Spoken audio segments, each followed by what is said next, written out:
The howl of coyotes echoed through the canyon as Tessa Sullivan jolted awake in her tiny wagon, her skin burning with fever, the world around her spinning in a kaleidoscope of colors and shapes that made no sense. It was 1878, and the New Mexico territory was as unforgiving as it was beautiful, especially to a woman traveling alone.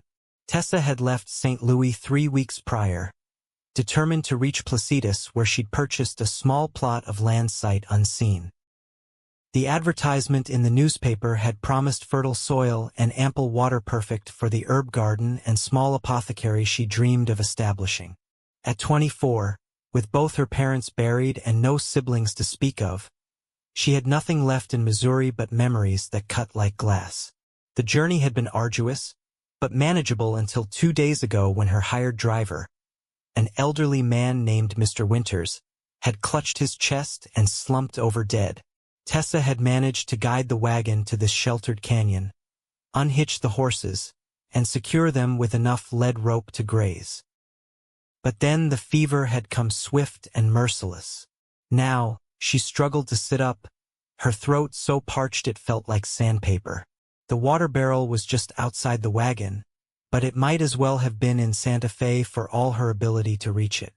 Her vision swam, and she collapsed back onto her thin mattress, the quilt her mother had made tangling around her legs. "Help!" she tried to call, but her voice emerged as nothing more than a rasp. Who would hear her anyway? She was miles from the main trail, days from the nearest town. As consciousness slipped away, Tessa thought she heard the distant rhythm of hoofbeats. Tucker Prescott had been tracking the band of rustlers for 3 days. They'd hit his neighbor's ranch, making off with 12 head of prime cattle, and Tucker had promised Old Man Johnson he'd get them back. At 32, Tucker had earned a reputation as one of the most skilled trackers in the territory, having learned from the Apache during his youth. Following the fading trail, he'd pushed his stallion, Diablo, hard through the rugged landscape. The terrain was familiar to him. He'd been riding these hills since he was a boy.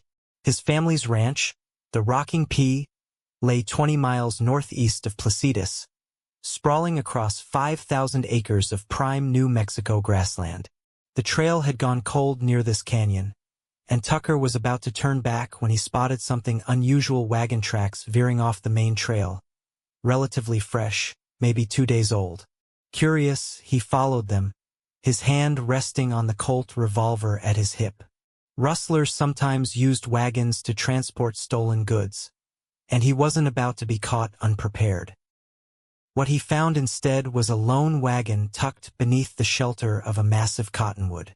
2 horses grazed nearby, looking healthy but nervous. Tucker approached cautiously, noting the absence of movement or smoke from a campfire. "Hello, the wagon," he called out, following proper trail etiquette. No response came. Tucker dismounted, approaching slowly, his spurs jangling with each step. The wagon was well made but showing signs of hard travel. The canvas cover was securely fastened, unusual for daytime. He called out once more before pulling back the canvas flap and peering inside. What he saw made him forget about rustlers entirely. A young woman lay sprawled across a narrow bed, her chestnut hair plastered to her forehead with sweat, her cheeks flushed crimson with fever. Her breathing was rapid and shallow, and even in the dim light, Tucker could see she was in serious trouble. Without hesitation, he climbed into the wagon, kneeling beside her. "Madam, can you hear me?" Her eyelids fluttered, revealing fever-bright hazel eyes that struggled to focus on his face. "Water," she whispered, the single word clearly taking all her strength. Tucker reached for his canteen, gently lifting her head to help her drink. She managed a few sips before collapsing back, unconscious again. He assessed the situation quickly. She was dangerously ill, miles from anywhere, and the sun would be setting in a few hours. The decision wasn't difficult. The rustlers would have to wait. Moving efficiently, Tucker gathered what he could learn about her. A small leather purse revealed her identity: Tessa Sullivan, originally from St. Louis, Missouri. Letters indicated she was headed to Placitas to claim property there. There was no sign of anyone else. Tucker exited the wagon and quickly set up camp. He built a fire, unsaddled Diablo, and secured the woman's horses properly. After preparing a simple camp, he returned to Tessa's side with a pot of fresh water and clean cloths from his saddlebags. "Miss Sullivan," he said, though he doubted she could hear him. "My name is Tucker Prescott. I'm going to help you." He bathed her face and arms with cool water, noticing how the fever had robbed her skin of its natural glow. Even in her illness, he couldn't help but notice her delicate features: high cheekbones, a small straight nose, and full lips now cracked from dehydration. Tucker had seen this kind of fever before.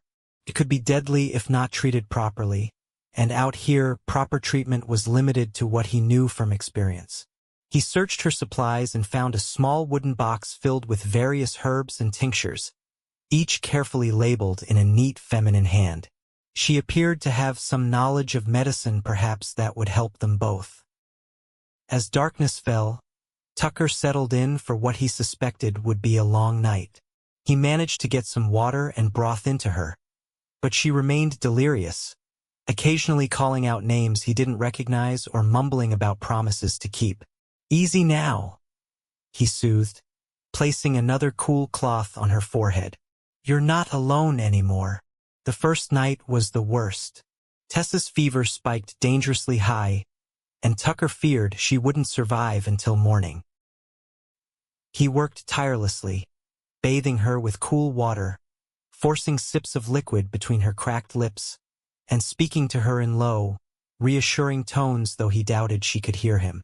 In her delirium, Tessa called for her mother, begged someone named Edward to reconsider, and occasionally sobbed with such heartbreak that Tucker found himself holding her hand, promising that everything would be all right, though he had no right to make such promises. Dawn broke with Tessa still alive but no better.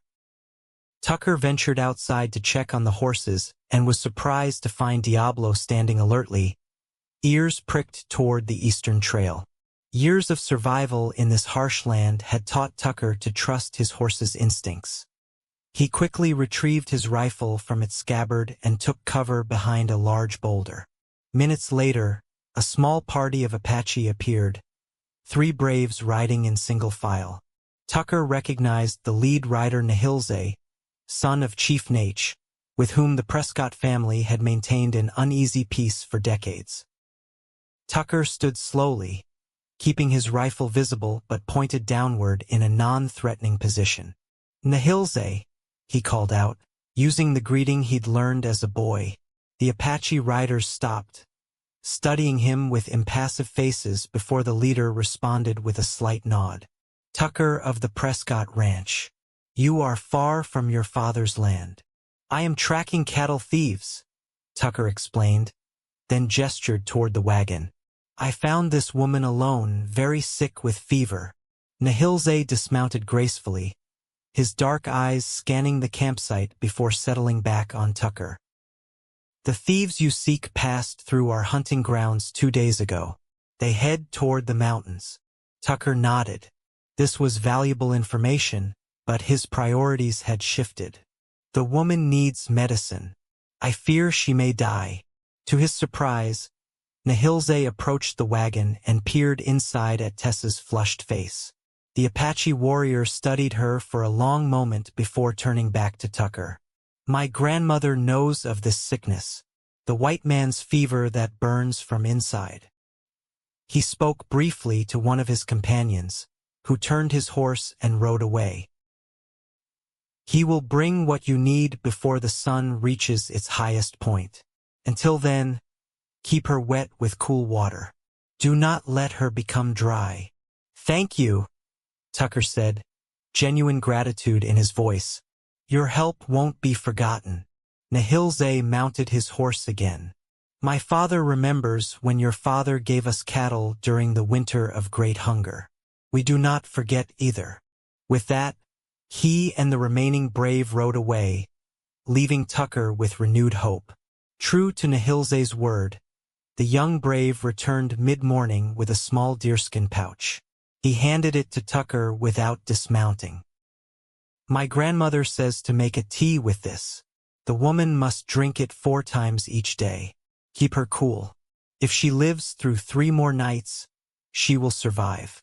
Tucker accepted the medicine with solemn thanks. The brave nodded once before wheeling his horse around and galloping away. Inside the wagon, Tucker prepared the tea using Tessa's own small copper pot. The herbs had a bitter, earthy smell that filled the confined space. When the brew had steeped properly, he carefully lifted Tessa's head. "Miss Sullivan, I need you to drink this," he said firmly, holding the cup to her lips. "It's medicine that will help you fight this fever." To his relief, she seemed to hear him through her delirium, swallowing the bitter tea without resistance.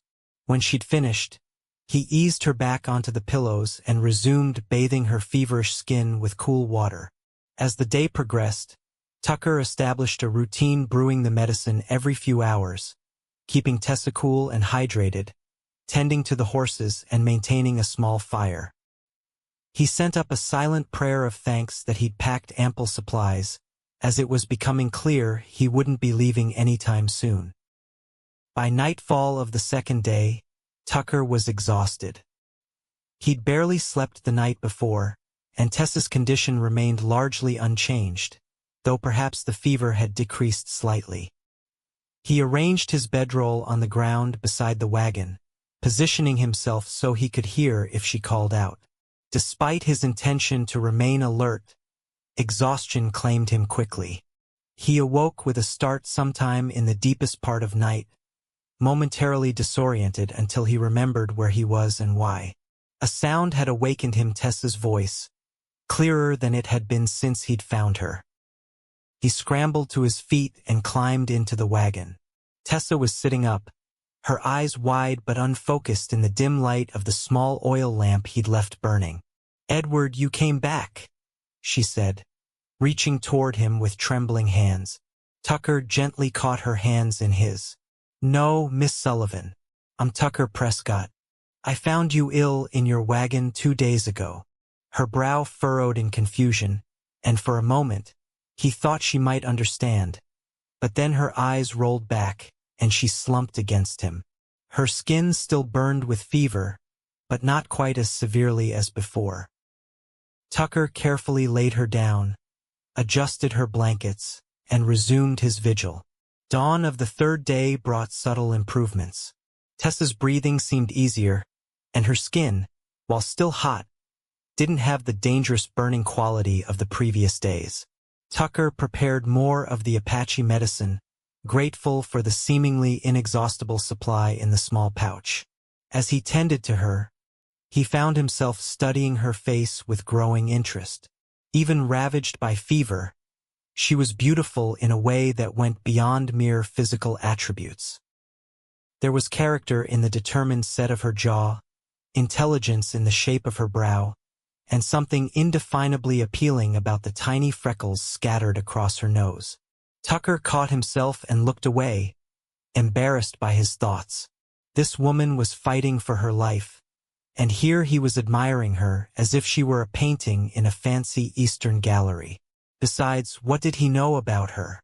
Perhaps she was married or promised to someone. The name Edward she'd called out might be her husband or fiancé. Still, as the day wore on, Tucker couldn't help but wonder what had brought Tessa Sullivan all the way from St. Louis to the New Mexico territory, apparently alone. Women didn't undertake such journeys without compelling reasons. In the afternoon, while preparing a simple stew with jerky and wild onions he'd gathered nearby, Tucker was startled by a clear voice from inside the wagon. "Hello? Is someone there?" He dropped the wooden spoon and rushed to the wagon, pulling back the canvas flap to find Tessa Sullivan propped up on one elbow, her eyes still fever-bright but clear and focused for the first time. "Miss Sullivan," he said, relief evident in his voice. "You're awake." "Who are you?" she asked, her voice raspy from disuse. "Where is Mr. Winters?" Tucker climbed into the wagon and offered her water, which she accepted with shaking hands. "My name is Tucker Prescott. I found you here 3 days ago, alone and very ill with fever." He hesitated before adding, "There was no sign of anyone else except for your horses." Tessa closed her eyes, and for a moment, Tucker thought she might have slipped back into unconsciousness. Then a single tear slid down her cheek. "Mr. Winters died," she whispered. "His heart, I think. I managed to get the wagon here, but then—" She trailed off, opening her eyes to look at Tucker directly. "You've been caring for me?" "Yes, madam," he replied, suddenly aware of his unshaven face and rumpled clothing. "I couldn't very well leave you to fend for yourself." A ghost of a smile touched her lips. "No, I suppose not. Thank you, Mr. Prescott." "Tucker, please," he said. "And you're welcome, though you're not out of danger yet. That fever's been stubborn." As if reminded of her condition, Tessa shivered violently despite the warmth of the day. Tucker quickly prepared another cup of the medicine and helped her drink it. "This tastes terrible," she complained weakly. Tucker chuckled. "Can't argue with that. It's Apache medicine. Seems to be helping, though." Her eyes widened slightly. "Apache? You're friends with them?" "Not exactly friends," Tucker clarified. "But my family's had dealings with them for years. Mostly peaceful. Their medicine man's grandmother sent this for you." Tessa nodded slowly, clearly processing this information through the haze of fever. "I'm very tired," she admitted finally. "Rest," Tucker advised, helping her lie back down. "I'll be right outside if you need anything." She caught his hand as he turned to leave. "Thank you, truly." Her eyes held his for a moment before closing in exhaustion. Tucker squeezed her hand gently before releasing it. "Rest easy, Miss Sullivan. You're safe now." That evening, Tucker sent up a silent prayer of thanks. Tessa's fever seemed to be gradually subsiding, and her brief moment of lucidity gave him hope that she would indeed survive this ordeal. He finished his simple supper and was about to check on her again when he heard hoofbeats approaching. Instantly alert, he grabbed his rifle and positioned himself between the approaching riders and the wagon. Twilight made it difficult to identify the newcomers until they were less than 50 yards away, a group of 4 men, trail-worn and rough-looking. "Evening," called the leader, a barrel-chested man with a bushy beard. "We're looking for a woman traveling alone in a wagon. Seen anyone like that?" Tucker kept his rifle visible but not aimed directly at the men. "Might have. What's your business with her?" The leader exchanged glances with his companions before answering. "Name's Silas Blackwood. The woman's my cousin's widow. Family sent me to escort her back to St. Louis. She ain't in her right mind, running off like she did." Tucker's instincts, honed by years on the frontier, screamed a warning. The man was lying. "Haven't seen any lone women," he said flatly. "Just passing through myself, tracking some rustlers." Blackwood's eyes narrowed suspiciously. "That her wagon behind you?" "No," Tucker replied coolly. "It belonged to an old prospector. Found him dead 2 days back. Buried him over yonder." He nodded toward a rocky outcropping. "I'm just making sure his horses and gear get to the proper authorities." The tension stretched between them until one of Blackwood's companions spoke up. "Come on, Silas. We've been riding all day. She probably took the northern trail like that stationmaster said." Blackwood studied Tucker for another long moment before nodding reluctantly. "If you do see a young woman, name of Tessa Sullivan, you tell her Silas Blackwood's looking to take her home where she belongs." "I'll be sure to pass that along," Tucker agreed, not moving from his position. With obvious reluctance, Blackwood wheeled his horse around, and the group rode away. Tucker remained vigilant until they disappeared from sight, then quickly checked the surrounding area to ensure they weren't doubling back. Satisfied they were truly gone, he returned to the wagon. Tessa was awake, her eyes wide with fear. "I heard voices," she whispered. "Men looking for me?" Tucker nodded grimly. "A man named Silas Blackwood claims to be your cousin's widow, sent by your family to bring you back to St. Louis." Tessa's face drained of what little color it had regained. "No," she breathed. "That's not possible. I have no cousins. And my parents are both dead. There's no family to send anyone." She struggled to sit up, panic giving her strength. "Mr. Prescott, Tucker, you mustn't let them find me. Blackwood is... he's a dangerous man." Tucker placed a reassuring hand on her shoulder. "Easy now. I sent them on their way with a story about finding an old prospector dead. They think you took the northern trail." Relief flooded her features. "Thank you, but they'll be back. Silas Blackwood doesn't give up easily." "Who is he? And why is he after you?" Tessa sank back against the pillows, exhaustion evident in every line of her body. "It's a long story. We've got time," Tucker said gently. "But it can wait until you're stronger. For now, know that I won't let him or anyone else harm you." Tears welled in her eyes. "You don't even know me. Why would you risk yourself for a stranger?" Tucker considered this for a moment. "Out here, helping someone in need isn't a risk, it's survival. None of us makes it alone." He smiled slightly. "Besides, I've invested 3 days in keeping you alive. Be ashamed to waste all that effort." A small laugh escaped her, turning into a cough. "You're a good man, Tucker Prescott. Get some rest, Miss Sullivan. We'll figure things out in the morning." Tucker spent a restless night keeping watch, half expecting Blackwood and his men to return. By dawn, he was convinced they needed to move. Whether Tessa was strong enough for travel or not, staying put was too dangerous if Blackwood was indeed looking for her. When he checked on Tessa at first light, he found her fever had broken during the night. She was sleeping peacefully, her breathing deep and regular, her skin cool to the touch.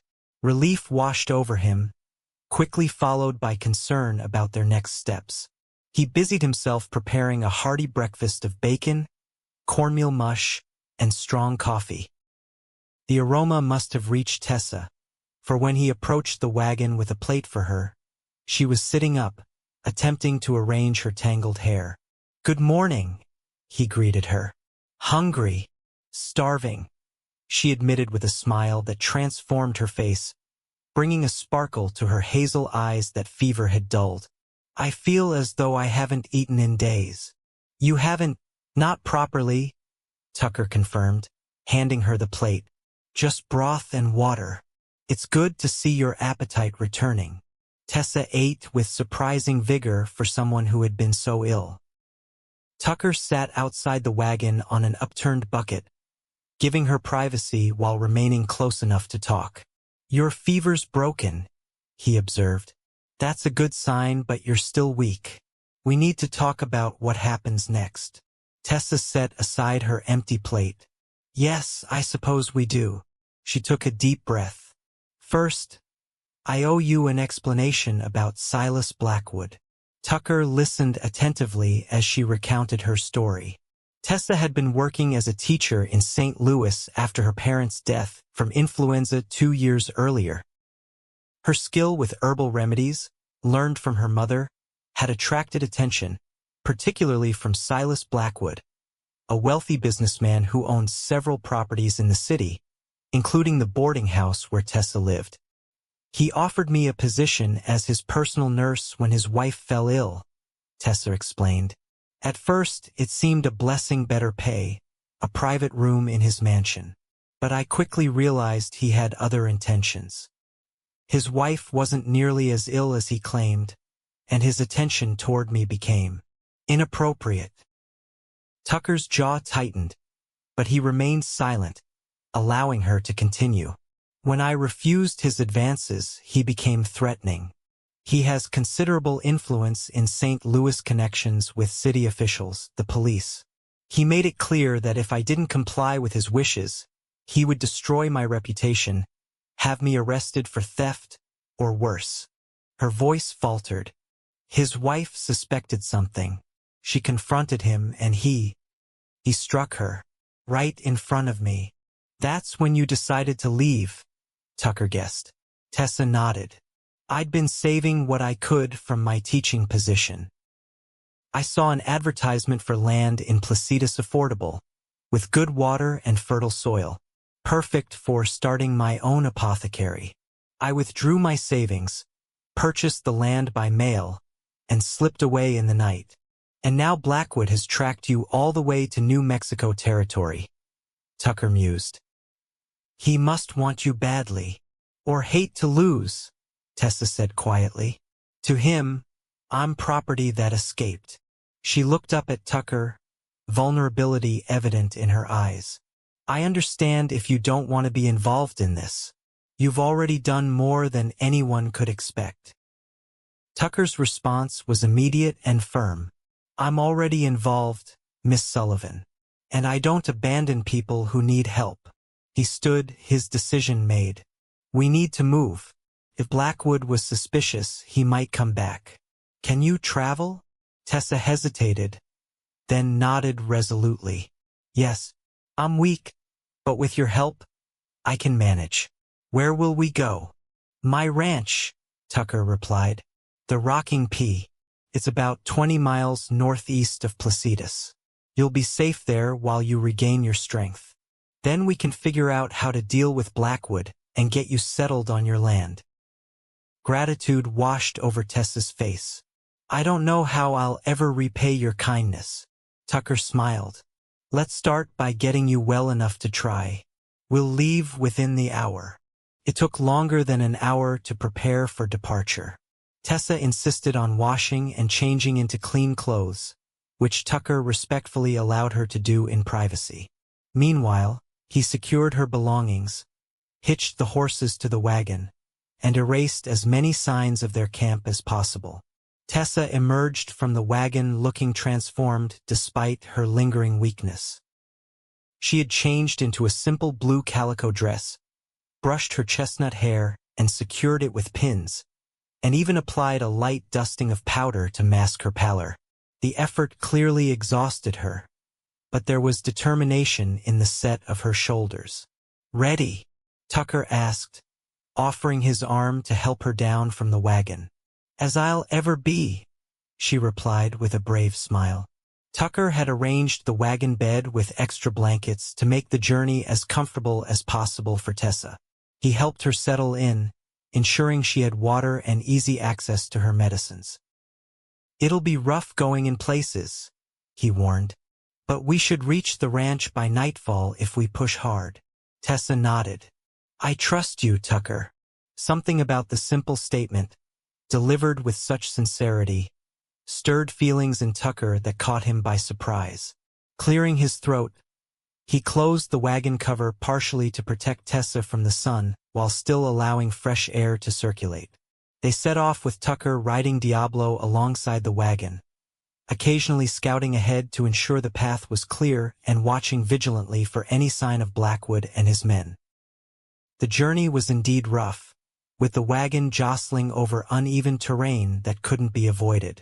Each time they hit a particularly bad stretch, Tucker winced, imagining Tessa's discomfort. By mid-afternoon, they stopped briefly to rest the horses and check on Tessa.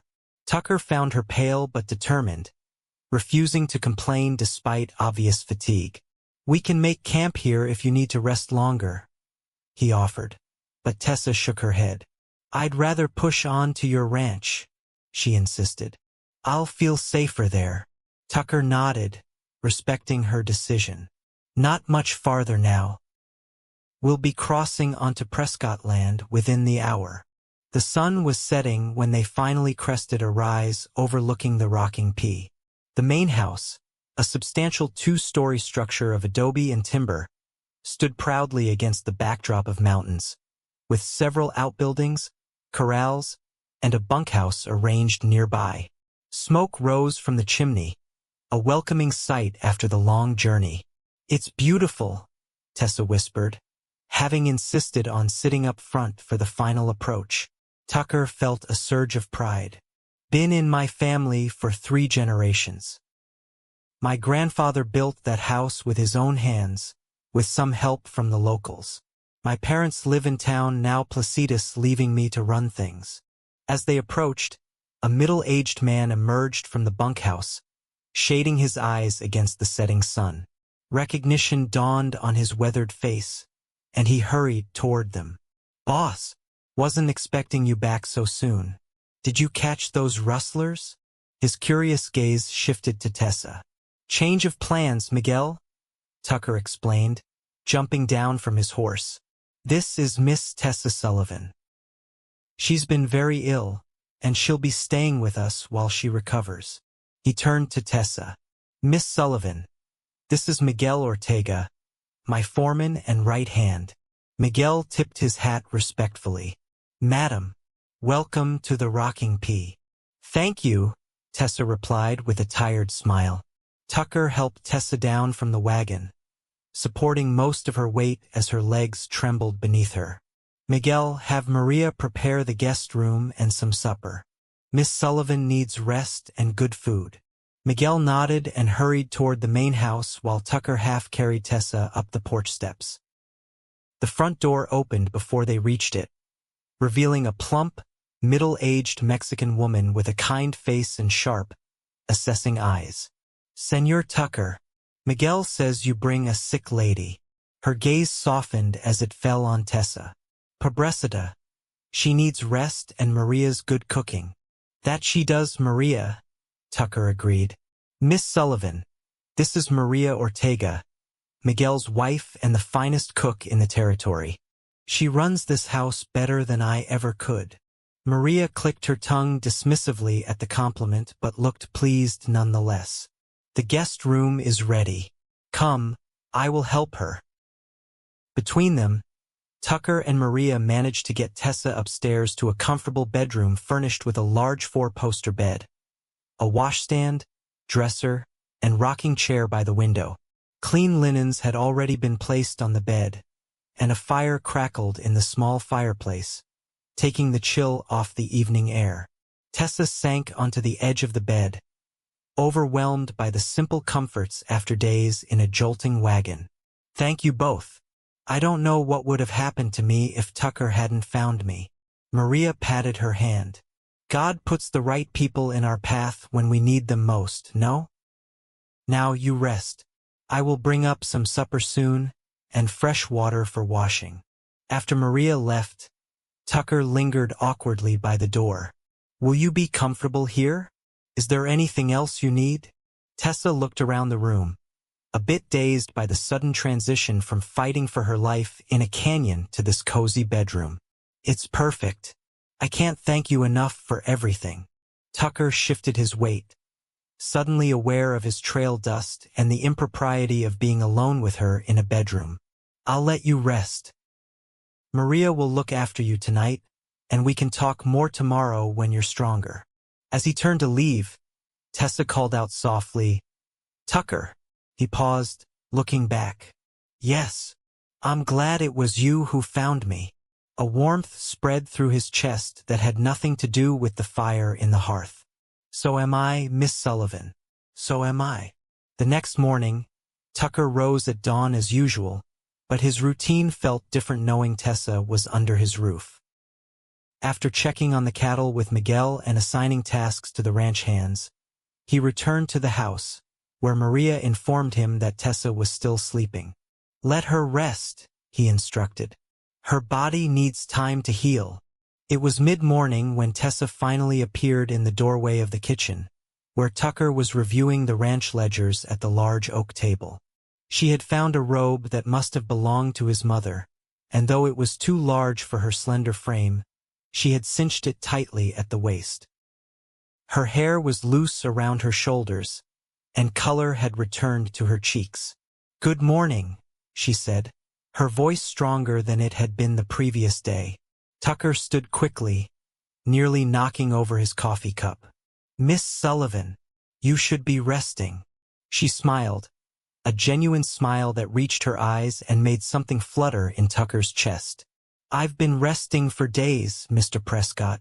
Besides, I feel much better today." Maria appeared from the pantry, clucking disapprovingly. "Señorita should be in bed. But since you are up, you will eat." She gestured firmly toward the table. "Sit. I will bring breakfast." Tessa obediently took a seat across from Tucker, who remained standing until she was settled. "Your home is lovely," she said. "I hope I'm not imposing too much." "Not at all," Tucker assured her, returning to his own chair. "It's nice to have company. Gets lonely out here sometimes." Maria served a hearty breakfast of eggs, bacon, biscuits, and strong coffee. Tessa ate with good appetite, further evidence of her improving health. "I was thinking," Tucker said as they finished their meal, "when you're stronger, we should ride into Placidus so you can see your property. It's not far from town, if I recall correctly." Tessa nodded eagerly. "I'd like that very much. The deed says it's just east of town, with a small cabin and well already established." "I know the place," Tucker confirmed. "Old man Jenkins owned it before he moved back east to live with his daughter. Good land, as promised." Hope brightened Tessa's face. "Truly? The advertisement wasn't exaggerating." "Well, advertisements always exaggerate somewhat," Tucker admitted with a smile. "But it's solid land with good water. You could make something of it, especially with your knowledge of herbs and medicines." Their conversation continued through breakfast, easy and comfortable as if they'd known each other for years rather than days. Tucker found himself drawn to Tessa's intelligence and determination. Despite her ordeal, she spoke enthusiastically about her plans for the property, the medicinal garden she hoped to establish, and her dream of opening an apothecary to serve the growing population of Placidus and surrounding ranches. "The nearest doctor is in Albuquerque," Tucker noted. "Someone with your skills would be welcome in these parts." "That's my hope," Tessa replied. "I want to be useful, to build something of my own." A shadow crossed her face. "But first, I need to deal with Silas Blackwood. If he's tracked me this far, he won't give up easily." Tucker leaned forward, his expression serious. "You don't have to face him alone. I meant what I said about helping you." Tessa met his gaze, vulnerability mingling with gratitude in her eyes. "Why? You've already done so much, and Blackwood is dangerous." "I've faced worse than the likes of Silas Blackwood," Tucker said simply. "And out here we stand by our friends." "Is that what we are? Friends?" Tessa asked softly. Tucker felt something shift between them, a current of possibility that hadn't been there before. "I'd like to think so, unless you had something else in mind." A blush colored Tessa's cheeks, and she looked down at her empty plate. Friendship would be a fine place to start. The moment was interrupted by Maria bustling in to clear the dishes, casting knowing looks between them that made Tucker clear his throat and return his attention to the ledgers. Over the next few days, Tessa regained her strength rapidly. Tucker found reasons to stay close to the ranch house rather than ride out with the hands as he normally would, delegating tasks to Miguel so he could be available if Tessa needed anything. They fell into a comfortable routine. Mornings were spent with Tucker showing Tessa around the ranch, the barns, corrals, and nearby pastures where his prized Hereford cattle grazed. Afternoons often found them on the wide porch, Tessa reading from Tucker's modest library while he worked on ranch business or repaired tack. Their conversations ranged widely, from Tessa's childhood in Missouri to Tucker's experiences growing up on the frontier. He told her about learning tracking from Apache scouts, about the harsh winter of '69 that nearly wiped out their herd, and about his dreams for expanding the Rocking P. Tessa shared stories of her parents, her father, a schoolteacher with a passion for literature, and her mother, whose knowledge of herbal medicine had been passed down through generations. She spoke of her brief teaching career in St. Louis and, hesitantly at first, more details about Silas Blackwood's intimidation. "He has a reputation for always getting what he wants," she explained one evening as they sat by the fireplace. "When his wife confronted him about his behavior toward me, I overheard him threaten her. He said he'd have her committed to an asylum if she interfered." Tucker's expression darkened. "A man who threatens women isn't much of a man at all. That's why I had to leave," Tessa said. "I feared what would happen if I stayed. But I never imagined he'd follow me all this way." "Men like Blackwood can't stand losing," Tucker observed. "It's not about you. Really, it's about his pride, his sense of ownership." Tessa shuddered. "That somehow makes it worse." Tucker reached across the space between their chairs and took her hand. "We'll deal with him, Tessa. I promise."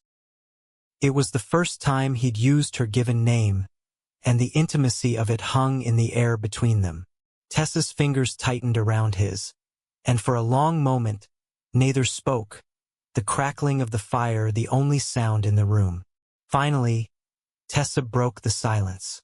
"I should be able to travel to Placitas soon. I'm feeling stronger every day, thanks to your care." Tucker nodded, though the thought of her leaving brought an unexpected pang. "Perhaps in a few days if the weather holds. Spring can be unpredictable in these parts." As if to confirm his words, a storm blew in that night, bringing driving rain that turned the ranch yard to mud and made travel impossible. Tessa stood at the window of her room, watching lightning flash across the distant mountains. "Looks like our trip to town will have to wait," Tucker commented from the doorway, respecting the propriety of not entering her room. Tessa turned, a smile playing on her lips. "I don't mind. It's beautiful in its way." Tucker moved to join her at the window, careful to leave appropriate space between them. "That it is. The land needs the rain." They watched the storm together, the shared silence comfortable rather than awkward. Tucker was acutely aware of Tessa's presence beside him, the subtle scent of lavender that somehow clung to her despite days on the trail, the way the lamplight caught the auburn highlights in her hair, the gentle rise and fall of her breath. "Tucker," she said suddenly, her voice barely audible above the rain. "What happens when Blackwood finds me again? He will, you know." Tucker turned to face her fully. "When he does, he'll find you're not alone anymore. I meant what I said. I'll help you face him." "Why?" The question was direct, her hazel eyes searching his face for answers. Tucker considered his response carefully. "At first, it was simple decency. You needed help, and I was there to provide it.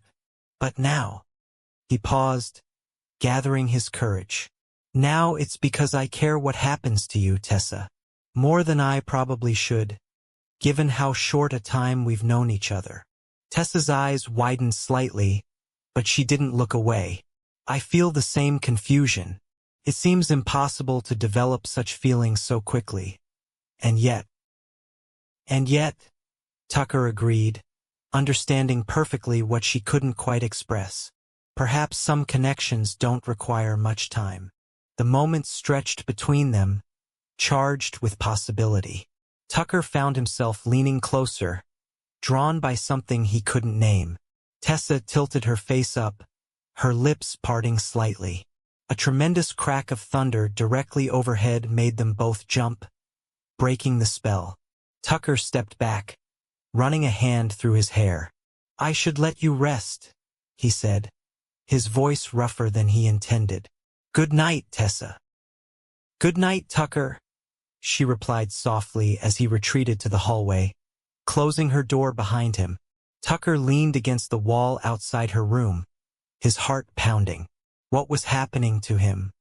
He'd never been one for romantic entanglements, focusing instead on building the ranch into something his parents could be proud of. Yet in less than a week, this woman had worked her way into his thoughts and he feared his heart. The storm lasted 2 days, keeping them confined to the ranch house. The enforced proximity only deepened their connection as they spent hours talking, playing chess, and sharing meals. Tucker discovered Tessa's quick wit and love of poetry, while she learned about his quiet determination and unwavering sense of justice. By the third morning, the skies had cleared, leaving behind a freshly washed landscape and roads that, while muddy, were passable. At breakfast, Tucker suggested they ride into Placidus the following day. "The roads should be firm enough by then," he explained.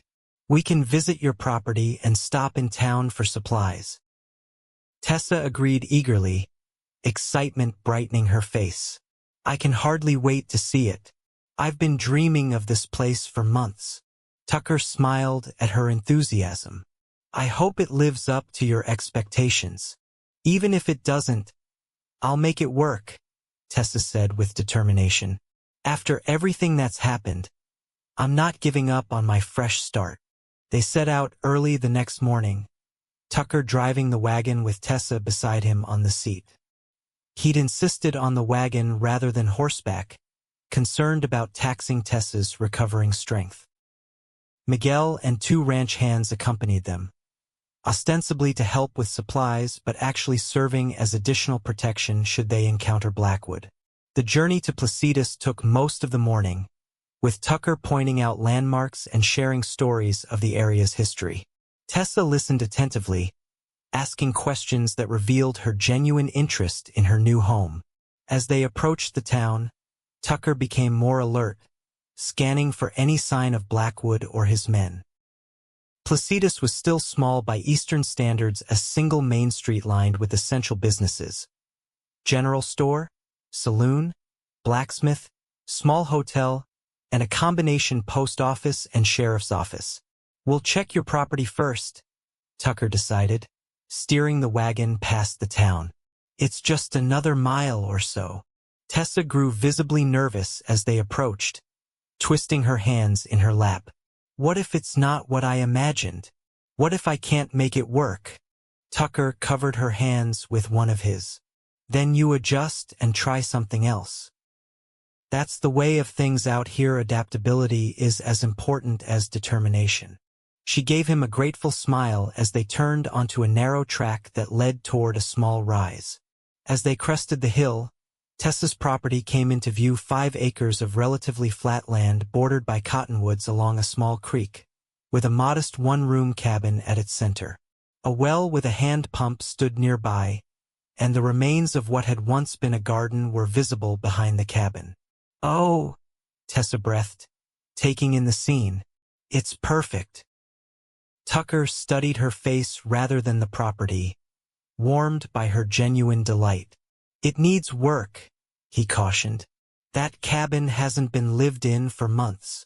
"I'm not afraid of work," Tessa replied, her eyes shining. "Can we take a closer look?" Tucker helped her down from the wagon, steadying her when she swayed slightly, her strength still not fully recovered. Together they approached the cabin while Miguel and the ranch hands waited with the wagon. The cabin was simple but solidly built, with a stone fireplace, small windows with intact glass, and a plank floor that, while dusty, showed no signs of rot. The previous owner had left behind basic furniture: a rough-hewn table with 2 chairs, a narrow bed frame, and shelves built into the walls. Tessa walked the small space, running her hands over the surfaces, opening the single cupboard, peering up at the sound roof. With some cleaning and a few personal touches, this could be quite comfortable, she declared. Tucker leaned against the doorframe, watching her explore. "The soil is good for growing, as advertised, and that creek doesn't dry up, even in the hottest summers." Tessa moved to the single window that faced east, gazing out at the land that was now hers. "I can already see where I'll plant my herbs. Lavender and sage along the south side, echinacea and yarrow near the creek." Her enthusiasm was infectious, and Tucker found himself smiling. "You'll make something special here, Tessa. I have no doubt." She turned to face him, gratitude and something deeper shining in her eyes. "Thank you for bringing me here, for everything you've done." Before Tucker could respond, Miguel appeared in the doorway. "Boss, riders coming. For men, moving fast." The pleasant moment shattered. Tucker moved swiftly to the window, and his heart sank when he recognized the lead rider. "Blackwood," he said grimly. Tessa's face drained of color. "How did he find me?" "Small towns have big ears," Tucker replied, already formulating a plan. "Miguel, get the men ready. I want 2 rifles on those riders if they make any threatening moves." Miguel nodded and disappeared. Tucker turned back to Tessa, who stood frozen by the window. "Stay inside," he instructed. "I'll handle this." "No," she said, surprising him with her firmness. "This is my fight too. I won't hide while you confront him on my behalf." Tucker wanted to argue but recognized the determination in her stance. "All right, but stay behind me. And if things turn ugly, you get back inside immediately." They exited the cabin together, Tucker positioning himself slightly in front of Tessa as the 4 riders approached. Miguel and the ranch hands had spread out strategically, rifles at the ready but not yet aimed. Silas Blackwood reined in his horse 20 yards from the cabin, his companions stopping beside him. He was a large man, expensively dressed despite the trail dust that covered him, with a florid complexion and cold eyes that assessed Tucker before fixing on Tessa. "There you are, my dear," Blackwood called, his voice falsely jovial. "You've led us on quite a chase." "What do you want, Blackwood?" Tucker asked, his hand resting near his holstered revolver. Blackwood's gaze shifted back to Tucker, narrowing slightly. "I believe we've met before. You're the helpful fellow who pointed us in the wrong direction." His smile didn't reach his eyes. "This is a private matter between Miss Sullivan and myself." "There is no private matter," Tessa said, her voice remarkably steady despite her pallor. "I left St. Louis to start a new life. I owe you nothing." Blackwood's facade of geniality slipped. "You think you can just run away? After everything I did for you?" He gestured expansively. "Look at this. Hovel. Is this really what you want instead of the comfort and security I offered?" "What you offered was servitude and degradation," Tessa replied coldly. "I'd rather live in a cave than accept anything from you." Blackwood's face darkened with anger. "You ungrateful little—" He cut himself off, visibly struggling to regain control. "Come now, Tessa. Be reasonable. Your reputation in St. Louis is already in tatters. I've made sure of that. You have nowhere else to go." Tucker stepped forward, his patience at an end. "She has a home right here, and friends who stand by her." He glanced at Miguel and the ranch hands, who had edged closer, their rifles now clearly visible. "I suggest you leave, Blackwood, while you still can." Blackwood assessed the situation, noting the armed men surrounding him. His companions shifted nervously in their saddles. "You're making a serious mistake, Prescott. I have influence even in this backwater." "Maybe in St. Louis," Tucker acknowledged. "But out here, a man's worth is measured by his character, not his money or connections." He moved his hand to rest openly on his revolver. Last chance to leave peacefully.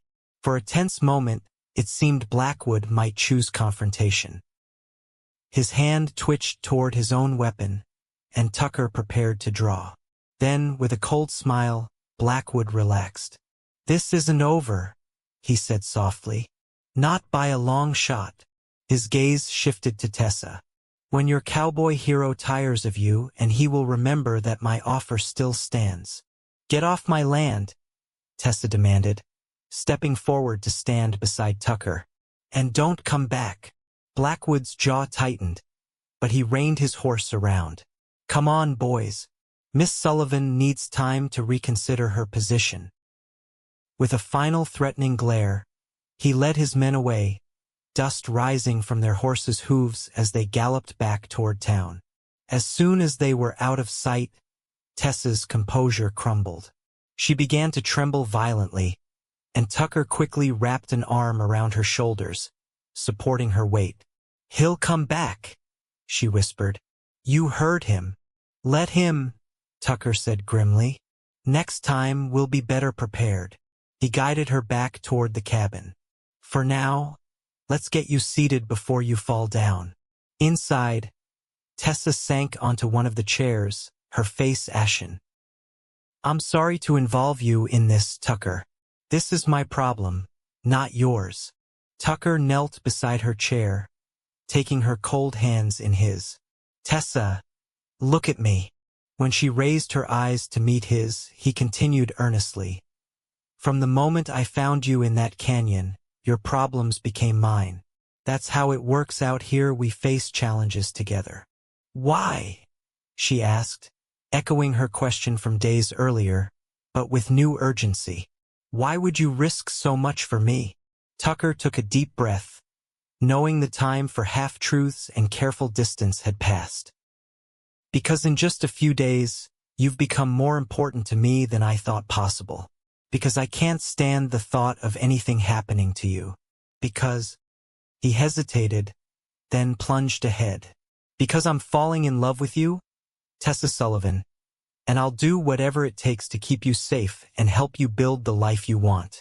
Tessa stared at him, shock written across her features. For a terrible moment, Tucker feared he'd misread everything between them.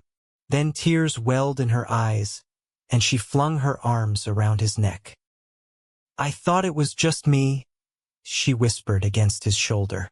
"I thought I was being foolish, developing such feelings so quickly." Tucker held her tightly, relief washing through him. "If we're foolish, then we're foolish together."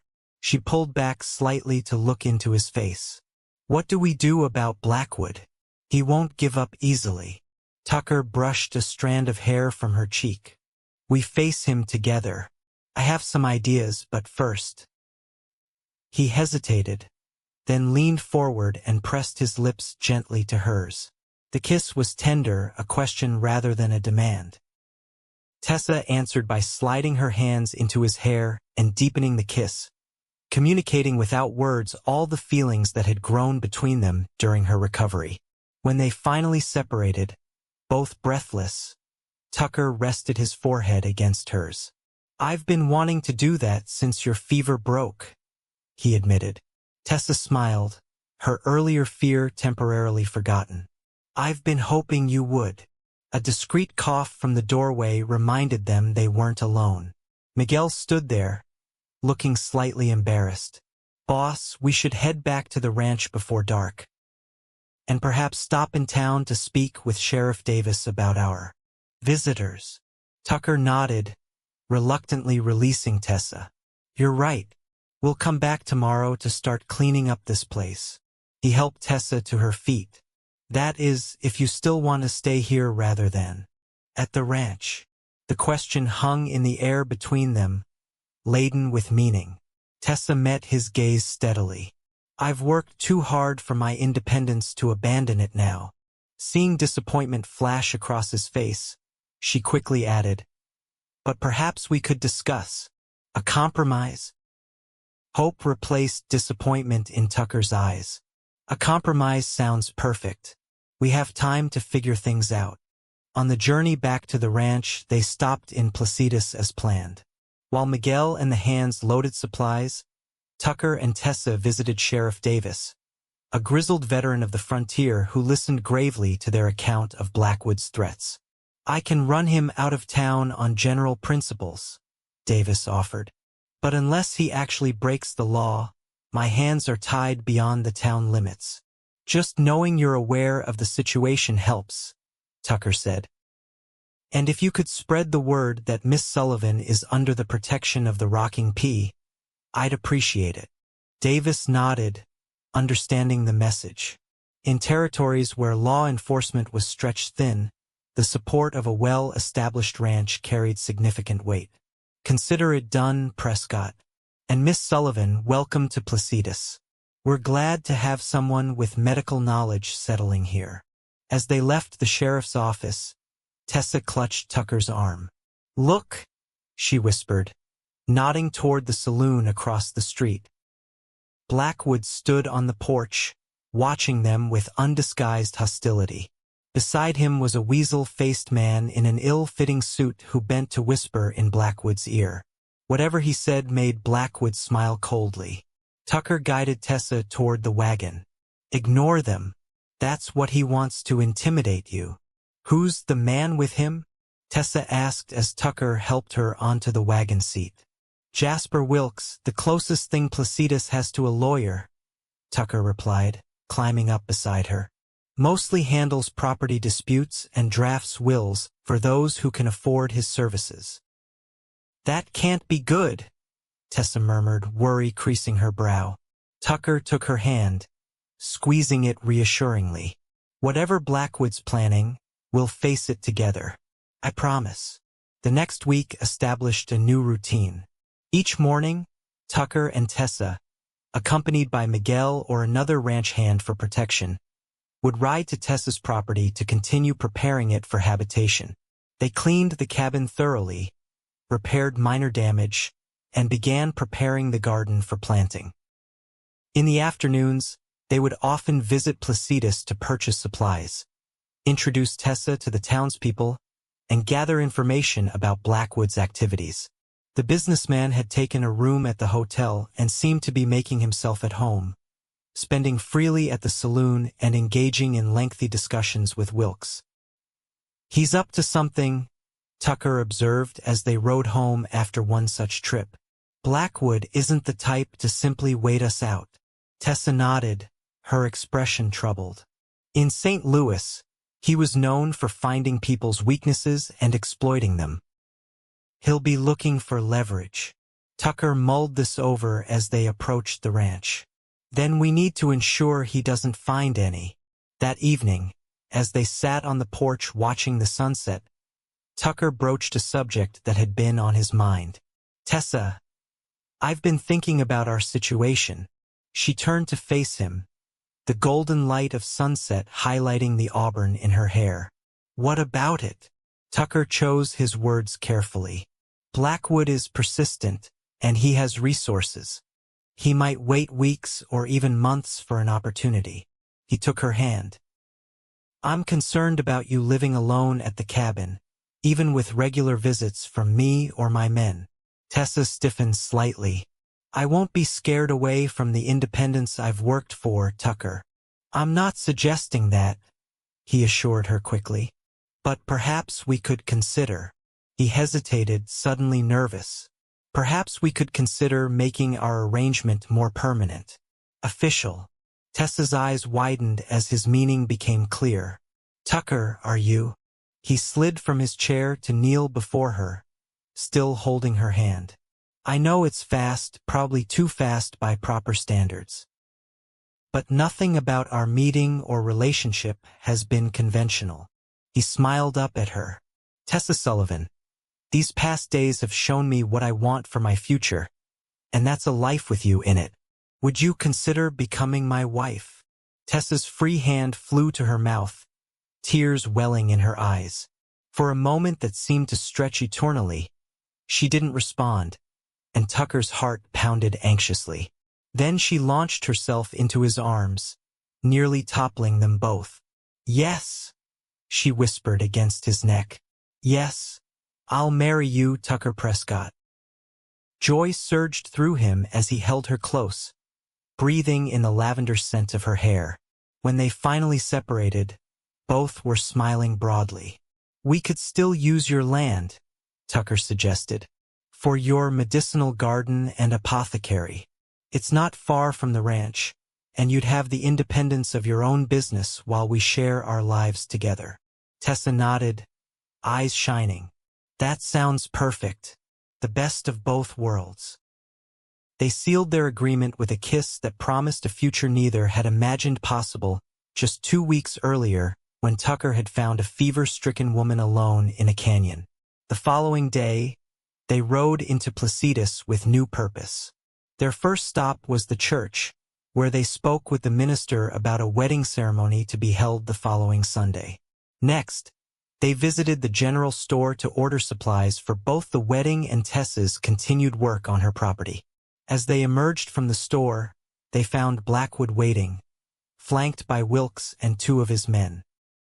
His cold smile sent a chill down Tessa's spine. "Miss Sullivan, Mr. Prescott." He greeted them with false cordiality. "I understand congratulations are in order.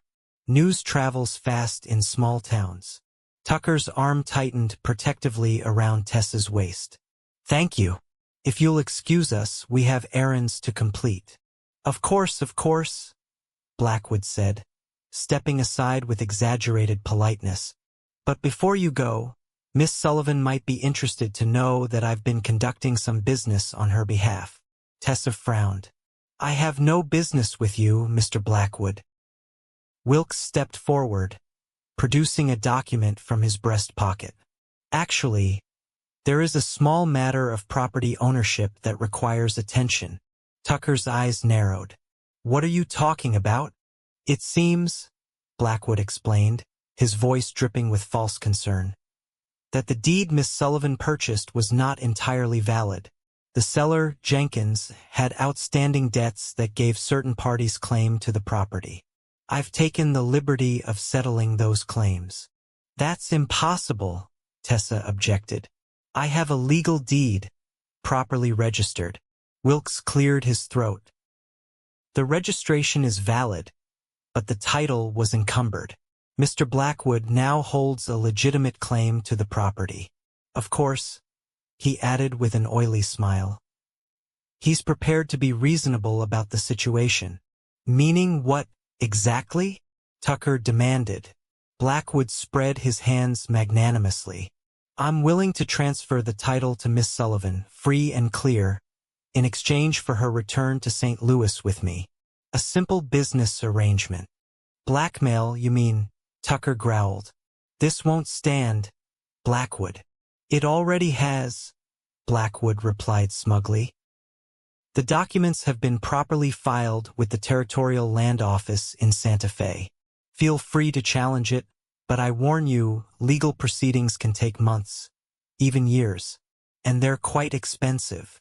Tessa's face had gone pale, but her voice remained steady. "I will never return to St. Louis with you, no matter what property you claim to own." Blackwood's pleasant mask slipped, revealing the cruelty beneath. "Then you'll have nothing. No land, no home, no future here. Is that really what you want?" Tucker stepped forward, his patience at an end. "What she has is me, and the protection of the rocking pea. Your schemes won't change that." "We shall see," Blackwood replied, his tone menacing. "Think it over, Miss Sullivan. I'll give you until your wedding day to reconsider." With a mocking tip of his hat, he and his companions turned and walked away. Tessa sagged against Tucker, the confrontation having drained her limited strength. Can he really do that? Take my land through some legal trickery? Tucker helped her to a bench outside the store. "I don't know. Land law in the territories can be complicated. But we won't let him win, Tessa. I promise you that." They completed their errands in subdued mood and returned to the ranch, where Tucker immediately dispatched a ranch hand to Santa Fe with a message for his family's lawyer. That evening, they sat with Miguel and Maria, explaining the situation and seeking advice. "This Blackwood, he is a snake," Miguel declared vehemently, "using papers and lawyers to steal what is not his." Maria nodded agreement, patting Tessa's hand. "But snakes can be dealt with, no? Perhaps not in the way they expect." Tucker looked thoughtfully at his foreman's wife. "What do you mean, Maria?" A slow smile spread across the woman's face. "In my village in Mexico, when a powerful man tried to steal from the people, sometimes the people would work together. One person alone is weak, but many together." She made a gesture like a wave sweeping away obstacles. Tucker's eyes lit up with understanding. "The community. Blackwood may have money and legal tricks, but we have something he doesn't: the support of everyone in Placitas." Over the next few days, Tucker and Tessa visited every business owner, rancher, and influential citizen in and around Placitas. They explained Blackwood's scheme and asked for support, not just for Tessa but for the principle of the matter. If Blackwood could use legal manipulation to steal Tessa's property, he could do the same to others. The response was overwhelming. The people of Placitas might have their differences, but they stood united against outside threats. By the time Sunday, their wedding day, arrived, the entire community was prepared to stand with them. The church was packed for the ceremony, with ranchers, shopkeepers, and townspeople filling every pew. Tucker stood at the altar in his best suit, Miguel beside him as best man. When the doors opened and Tessa appeared, escorted by Sheriff Davis who had offered to give her away, Tucker's heart nearly stopped. She was radiant in a simple white dress borrowed from the storekeeper's daughter, her chestnut hair adorned with wildflowers. As she walked toward him, Tucker could hardly believe that this remarkable woman was about to become his wife after less than 3 weeks of knowing her. The ceremony was brief but heartfelt, with Tessa and Tucker exchanging vows that acknowledged the unusual circumstances of their meeting and the rapid development of their feelings. When the minister pronounced them husband and wife, Tucker kissed his bride to the cheers and applause of the entire community. As they turned to face their guests, the church doors banged open. Blackwood stood there, his face flushed with anger, Wilkes and his men behind him. "How touching," Blackwood sneered. "A lovely ceremony, but I'm afraid I must interrupt the festivities." He produced a document from his coat. "I have here the final judgment regarding the property east of town. As expected, it confirms my ownership." A murmur of anger ran through the congregation. Tucker stepped forward, positioning himself protectively in front of Tessa. "You're not welcome here, Blackwood. Leave now while you still can." Blackwood ignored him, focusing on Tessa. "This is your last chance, my dear. Come with me now, or lose everything you came here to build." Before Tessa could respond, Sheriff Davis moved to stand beside the newlyweds. "That's enough, Blackwood. You're disrupting a church service and harassing citizens of my town." "I'm simply asserting my legal rights," Blackwood protested. "Actually," came a new voice from the back of the church, "you're attempting to perpetrate a fraud." All heads turned to see a distinguished older gentleman in a well-tailored suit making his way down the aisle. Tucker recognized him immediately. "Judge Wilson. I didn't expect you until tomorrow." Judge Robert Wilson, the territorial circuit judge and an old friend of Tucker's father, smiled grimly. "Your messenger found me in Albuquerque, and I decided this matter couldn't wait." He turned to Blackwood. "Mr. Blackwood, I presume?" Blackwood straightened, attempting to maintain his composure. "Yes, and who might you be?" "Judge Robert Wilson, Territorial Circuit Court." He produced official-looking documents from his case. "I've reviewed the land records for the property in question, as well as the documents you filed in Santa Fe. I find them to be fraudulent, sir." The supposed debts against Mr. Jenkins's property were fabricated, and the signatures on several key documents do not match known samples. Wilkes began to edge toward the door as Blackwood's face drained of color. "That's absurd." The land office accepted the filings. "Based on deliberately misleading information," Judge Wilson replied. "I've issued an order nullifying your claim and confirming Miss Sullivan's Mrs. Prescott's clear title to the property." He handed the document to Tessa. "Congratulations on your marriage, my dear, and welcome to New Mexico territory." Blackwood's composure shattered. "This is outrageous. You can't do this." "I can and have," the judge replied calmly.